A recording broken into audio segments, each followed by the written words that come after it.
Hi hello ನಮಸ್ತೆ ನಮಸ್ಕಾರ ವಣಕಂ ಸತ್ ಶ್ರೀ ಅಕಾಲ್ ವಾಂಡರರ್ಸ್. ನನ್ನ ಯೂಟ್ಯೂಬ್ ಚಾನಲ್ ವಂಡರ್ಫುಲ್ ವಾಂಡರರ್ಗೆ ಎಲ್ಲರಿಗೂ ಸ್ವಾಗತ. ಇವತ್ತು ನಾನು ನಿಮ್ಮನ್ನು ಜೋಗ ಜಲಪಾತಕ್ಕೆ ಕರ್ಕೊಂಡು ಹೋಗ್ತಾ ಇದ್ದೀನಿ.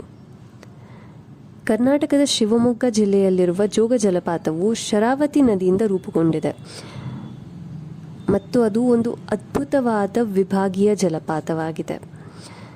ಇದು 253 ಮೀಟರ್ ಅಂದರೆ 830 ಅಡಿ ಎತ್ತರದಿಂದ ಧುಮುಕುವ ಮೂಲಕ ಭಾರತದ ಅತಿ ಎತ್ತರದ ಜಲಪಾತಗಳಲ್ಲಿ ಒಂದೆಂದು ಪ್ರಸಿದ್ಧವಾಗಿದೆ. ಮಳೆಗಾಲದಲ್ಲಿ ಅಂದರೆ ಜುಲೈಯಿಂದ ಸೆಪ್ಟೆಂಬರ್ ತಿಂಗಳವರೆಗೂ ಈ ಜಲಪಾತವು ಅತ್ಯಂತ ಅದ್ಭುತವಾಗಿದ್ದು, ಧುಮುಕುವ ಜಲಪಾತ ಅಂದರೆ ಪ್ಲಂಜ್ ವಾಟರ್ಫಾಲ್ ಅಂತ ಫೇಮಸ್ ಆಗಿದೆ. ಇದು ಶರಾವತಿ ನದಿಯಿಂದ ರೂಪುಗೊಂಡಿದ್ದು 4 ವಿಭಿನ್ನ ಜಲಪಾತಗಳಲ್ಲಿ ಇಳಿಯುತ್ತದೆ: ರಾಜ, ರಾಣಿ, ರಾಕೆಟ್, ರೋರರ್. ರಾಜ ಅಂದರೆ ನಿರಂತರ ಹೊಳೆಯಲ್ಲಿ ಸುರಿಯುತ್ತದೆ.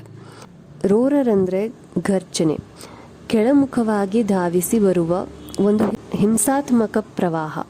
ರಾಜನನ್ನು 45 ಡಿಗ್ರಿ ಕೋನದಲ್ಲಿ ಭೇಟಿ ಮಾಡುತ್ತದೆ. ರಾಕೆಟ್ ಜೆಟ್ಗಳ ಸರಣಿಯಲ್ಲಿ ಕೆಳಮುಖವಾಗಿ ಹರಿಯುತ್ತದೆ. ರಾಣಿ ಮಹಿಳಾ ನರ್ತಕಿಯ ಆಕರ್ಷಕ ಚಲನೆಗಳನ್ನು ಹೋಲುವ ನೊರೆಯ ಶಾಂತ ಬೀಳುವಿಕೆ. ಇದಿಷ್ಟು ಜೋಗ ಜಲಪಾತದ ಸೌಂದರ್ಯದ ವರ್ಣನೆ. ಮತ್ತೆ ಇನ್ನೊಂದು ವ್ಲಾಗ್ ಜೊತೆಗೆ ಸಿಗ್ತೀನಿ.